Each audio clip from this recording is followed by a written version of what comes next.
Welcome to another episode of the Wealth Building Strategies Podcast. I'm your host, Jeremy Constantino, and today I'm super honored to have on our guest on our podcast, Mr. John Pearl. Welcome, John. Thanks, Jeremy. Much appreciated. Happy to be here.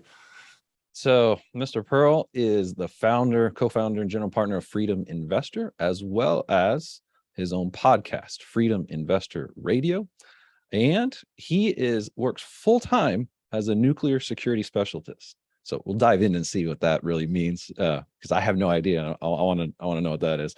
But most importantly, he's investing in real estate, multifamily, both on the general partner and the limited partner side. And he's got a wife and 3 kids, and I'm excited to get to know you, John. Yeah, likewise. Yeah, so let's jump right on in. Let's start with where are you at right now? You're working full-time as a nuclear security specialist. So what is that? That's correct. Yeah, that's correct. So I work at Diablo Canyon Nuclear Power Plant, and it's somewhat of a paramilitary operation. I have a military background, and so we are the physical security for the nuclear power plant. And so what I do is I do a number of aspects related to that. I not trying to sound cool, but I'm not really at liberty to talk about a lot of the stuff that I do. But yeah, we are there to protect and prevent radiological sabotage for, at the power plant. And that's part of my story. So working out there, I very recently, in fact, yesterday, up until yesterday, the power plant was set to shut down in 2025. Wow. It's been a very controversial topic, but yesterday, the state legislator made an announcement that they are going to extend the life of the plant until 2030. Oh, okay. So that was, my original plan was to be out of there by 2025. And that is still my plan because, I'm 36 and that's not really going to change a whole lot as far as my longer term, where my money is going to be coming from. So, whether I get cut off at 38 or 42, I still have to make some changes, and I'm still on this mission to replace my W-2 income with income from real estate investing. And, that's kind of the journey that I'm on now. So excited to talk about it.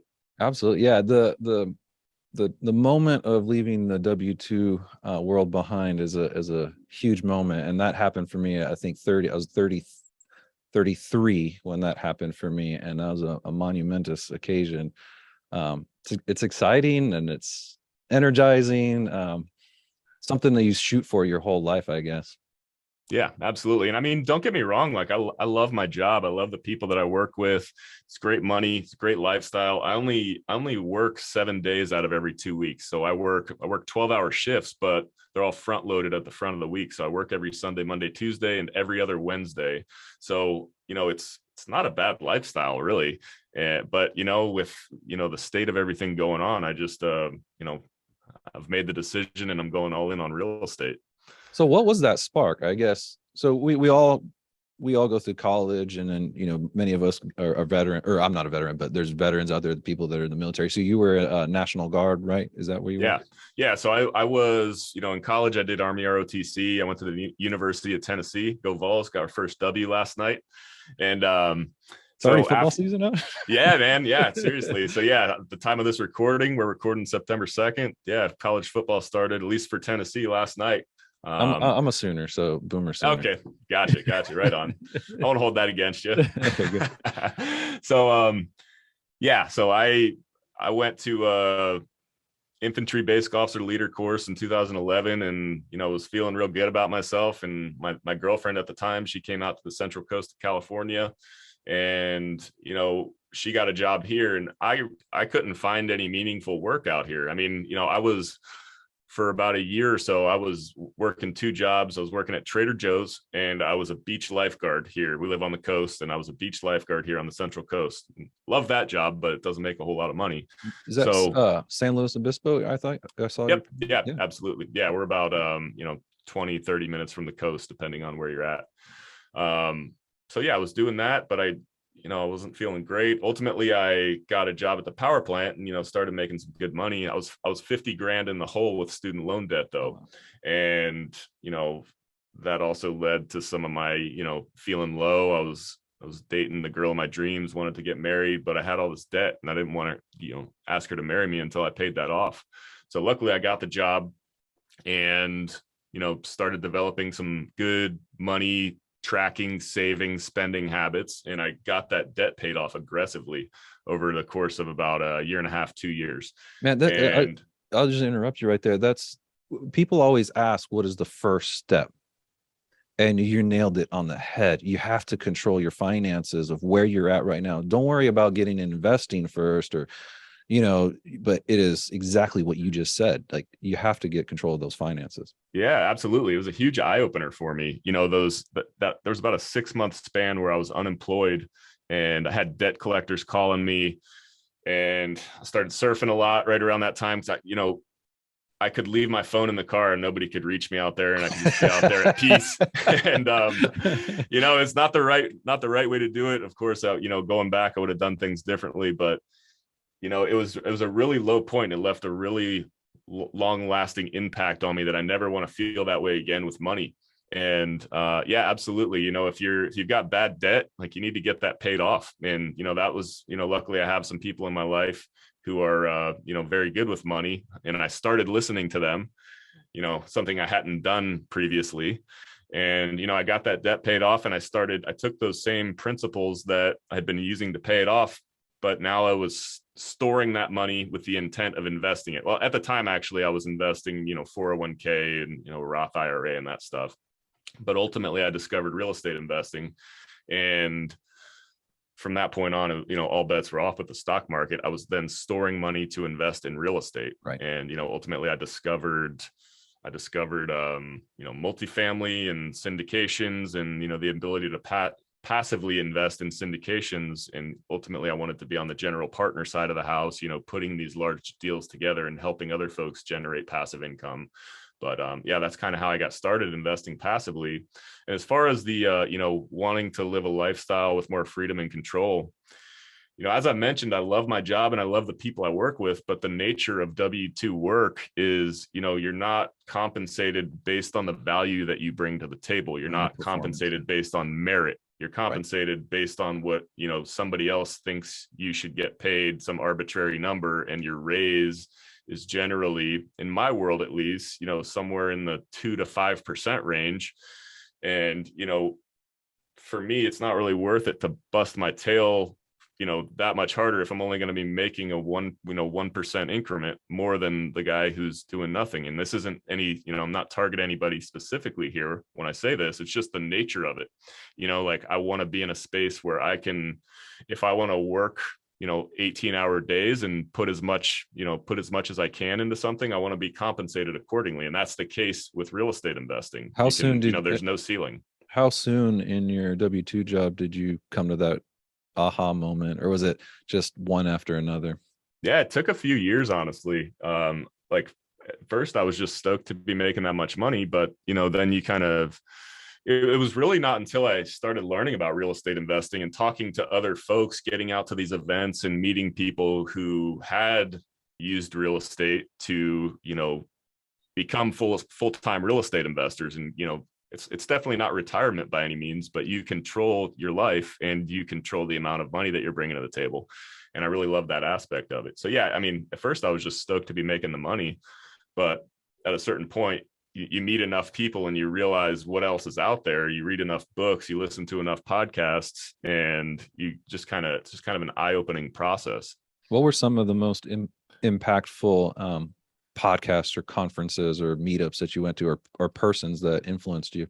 Yeah. So, Michael Blanc's podcast, he's got a podcast, he's got a book. He's been very influential in my journey. His is all about using to create financial freedom, specifically multifamily in his world.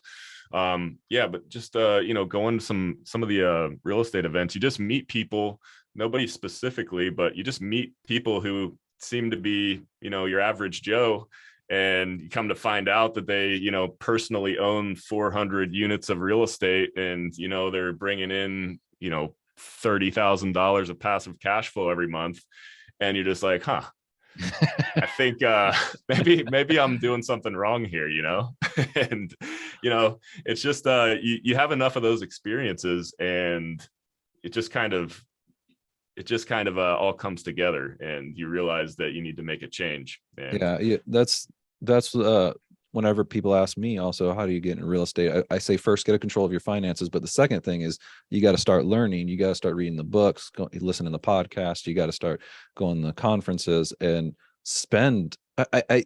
From what I see and hear, and the story of all of us is, it's a good 6 months, 12 months, a year of just soaking in and learning, and then activating your plan. yeah, totally. I couldn't agree more with that. So yeah, so talk about so you also invest, in crypto, and how has crypto worked as far as your work with real estate? Yeah, so just want to be clear here with everybody. Crypto is a speculation. I've always thought of it as a speculation. But the reason I got started with crypto, I started buying Bitcoin in I think May or June of 2020, which, hindsight is a great time for anybody who follows the crypto space. It's the best time to be buying over the past, 3 to 5 years, I would say. And, I started getting into that because, when COVID hit and we had all the stimulus money being printed and all the, the CARES Act and, trillions of dollars entering the money supply, it just got me really curious. And I started, I'd always been a big Robert Kiyosaki fan, and he talks a lot about real estate, but he also talks a lot about sound money principles, hard money, gold, silver. Well, he started talking about Bitcoin, and I listened to pretty much everything he was putting out at the time. But I started doing my research on Bitcoin. I started buying it. So Previously, what was Robert saying about Bitcoin? He's saying it's sound money. There's only ever going to be X amount of Bitcoin, 21 million. And, he's, a little bit of it was at first, I have so much faith in him. He had done so much good for me over the years that, like, he's saying that I need to be buying it. Okay, I need to learn about this, so that got me down the rabbit hole of learning about it. And then I started reading the books, reading some white papers, doing a lot of research on it. Like, I was putting a lot of time into learning about this, and I got to the point where I started feeling comfortable doing it. Well, a few years prior, I had bought on my birthday, I think in 2016 or so, I bought 3 shares of Amazon stock when it was right around $1,500. And then when I learned about Bitcoin, I wanted to, I told my brother, it's like, hey, I'm going to sell these 3 shares. They had doubled in price, so I had $9,000 to throw into the crypto market. And I bought, Bitcoin was right around $9,000 at the time. And we had just sold our primary residence, and I had some cash to play with. So I invested passively in a syndication, but I also bought some crypto, and it ended up being a really good ride. And, the whole time I was, I realized it was a speculation. I could lose it all at any time, but I made a good profit out of it. And so I reinvested some of that into real estate, and I've been using the profits from that to fund my real estate education. I've invested in a full-on one-on-one multifamily coaching program with the crypto profits. I've invested in a mastermind, Raise Masters. That was all from crypto profits. Nice. And, I've when I saw the signs that the crypto market was crashing or going down, crypto is very cyclical every 4 years. I sold it all, and I just have a lump sum that I'm using right now. That that money is used just for traveling to conferences, real estate conferences. I have a virtual assistant that I pay to do some some of my tasks. And that's all coming from the profits that I made with crypto. And, I do believe in it long term, but we're not quite there yet for mainstream adoption. So, I think it's just about being educated and, going with your gut. Yeah, that's interesting that you took a big chunk of that and invested it into your own education. That's we're doing. You are doing what the best succeeding real estate investors always do. They spend a lot of time soaking, getting that information, and then when they have a little bit of extra cash, they invest in themselves to get in the masterminds, the mentorships, the coaching. Yeah, it's been huge. I mean, it's funny thinking that it all kind of originated with crypto, but all of the most successful people that I follow, say the best investment you can make is in yourself. And Right. so, I kind of take that to heart. I tend to, if somebody else is doing something really well, I think it's a good idea to take their advice and, be coachable, Exactly. learn from the lessons of others who've gone before you. So yeah, it's been, investing in myself has been key to in my journey so far. Excellent. So you're investing in a multifamily syndication opportunities and offerings, and GP or LP. However, did you ever invest into single family properties before that? Nah, so the only single family properties that I've ever bought are my two personal residences. I had one, sold it in 2020, and now we own our personal residence again. But as far as investments, that was never the case. So when I discovered real estate investing, I went down the rabbit hole, biggerpockets.com for anybody who's out there looking to get involved in learning about real estate is my number one place I would recommend going. It did wonders for me. They have a great podcast. That was where I kind of learned about all the different niches of real estate investing. And, I got educated on a lot of them, but I noticed a trend, and it seemed that a lot of the folks, not everybody, but a lot got to a point with single families where it was just difficult to manage everything. And the scalability is not there. Even if you're in the same town with all of your properties, you have 20 properties, they're not all under the same roof. And, I love the concept of forced appreciation, 5 units or more considered commercial. I love the concept of forcing appreciation. It's not based on the comparable properties around town, what they're selling for. So yeah, you start educating yourself about multifamily long enough, well, ultimately you come across syndication. And so that's where, when I decided that I wanted to be a full-time real estate investor, I really like the idea of being a general partner in these syndications. And, you can kind of have the control and, the knowledge and help the moving pieces, help the business plan flow. But you can also help others get involved who may not know as much, or, may not be as likely to get into a single family investment on their own. They just don't have the time, or they don't care to learn how to do it. But, investing in real estate is, some of the best investment you can make with the cash flow, tax benefits, appreciation over time. So I thought investing as a limited partner would be the best way to start doing that, because, I was working full time. I just had my first kid, and I didn't have a whole lot of free time, but I had some money to invest. And, I wanted to do it alongside somebody who knew more than me and had more time to do it. So I was doing that with the ultimate goal of getting on the general partner side. And after I invested in my first deal as a passive investor, I got into a coaching program, and, then it's been a journey, learning, failing, applying lessons learned, getting into the, and now my partner and I are in a deal on the general partner side.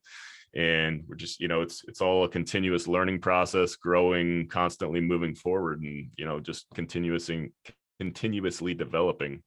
Yeah, that's when I started investing in single family properties in 2005, and at that time, the bigger pockets wasn't that popular, and there wasn't a lot of podcasts at that time about syndication and multifamily. So I went through year after year after year of doing single families, and I felt the exact same.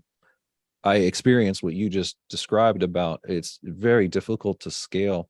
We were doing even recently we were doing a large and expensive uh, single family large renovations, luxury renovations. And so we would do one and we did well, and then we wanted to do two at the same time, and then we wanted to do three at the same time. And there's just doing three high luxury spec renovations at one time. That's a lot of work. And we said, pause.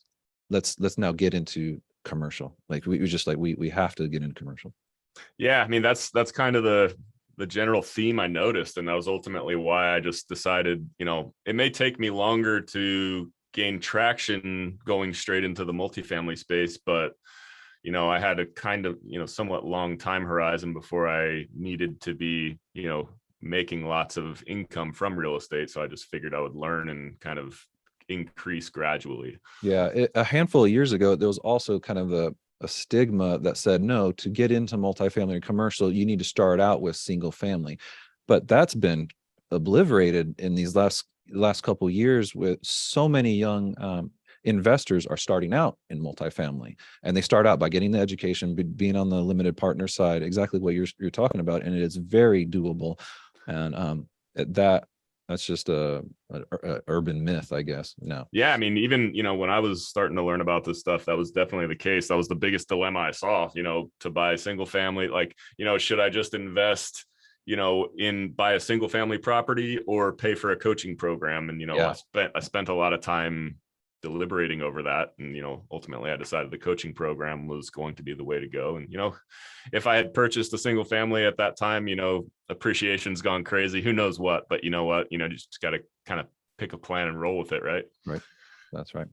So I guess what is your niche that you want to be focusing on, or do you have a niche there? What are you focused on multifamily? Yeah. So my focus in the multifamily space is, what most people consider to be a capital raiser in the syndication space. Okay. But, I think of it more as a lot of it is in educating. That's why I started my podcast. I'm trying to spread the word because I'm so passionate. I got my start in, as a limited partner. And there's so many folks out there who just have all of their money in one vehicle that is their 401k. And you're so limited when that's all you have. And I'm here to tell everybody that, with a little bit of effort, you can completely diversify and get cash flow, and you can literally become a real estate owner or investor without having to do much of the work. Really, you just have to find somebody you trust and have a strong relationship with that's going to help you get into these deals, or that's going to be managing these deals. I mean, that's a different process for everybody getting to that level of comfort, but it's so worth it because you can diversify. You can get into different markets. You can get with different operators. You can get into different asset classes. You could be in multifamily. You could be in self-storage. You could be in mobile home parks.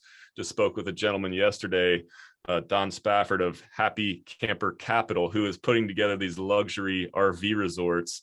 And, there's just so many different vehicles where you can make far superior returns than if you're just in, a traditional 401k. And it just takes a little bit of effort, educating yourself, learning, talking with people. So, that's what I'm passionate about, is getting money off of Wall Street and into Main Street. That's a common phrase that we hear if you hang around the real estate space long enough, but I truly believe in it.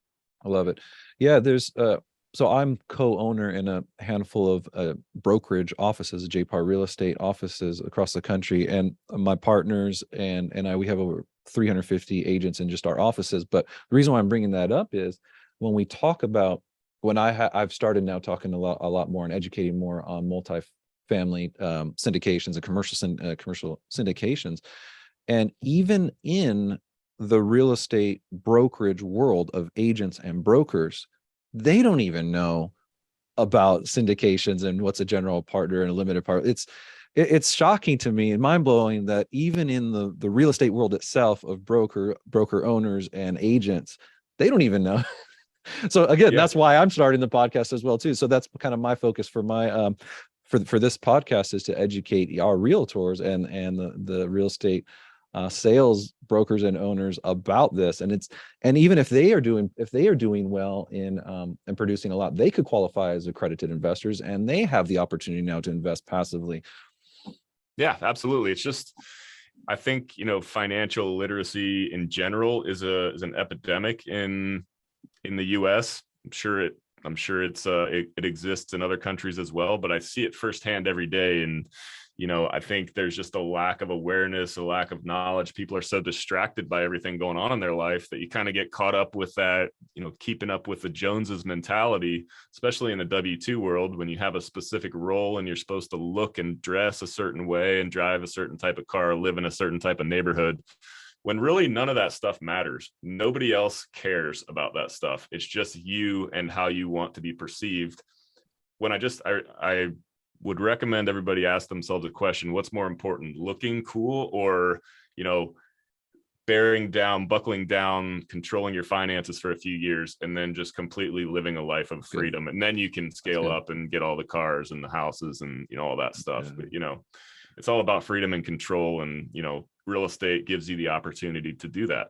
That's right. Yeah. The financial literacy, that's huge. And that's interesting that you're saying that hardly there's so many people that are extremely educated, have great jobs, doctors, lawyers. They don't give any thought about their what's coming in, what's coming out, their assets, their liabilities, and they just go to work and come back. And yeah, and it's easy to let it get out of control if you let it.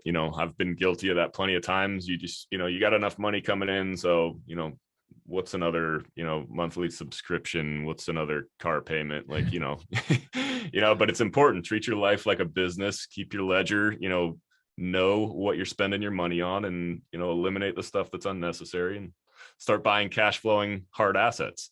That's right. And that's good. Keep your life like a business, manage it like a business. Same thing for the realtors and the broker owners out there.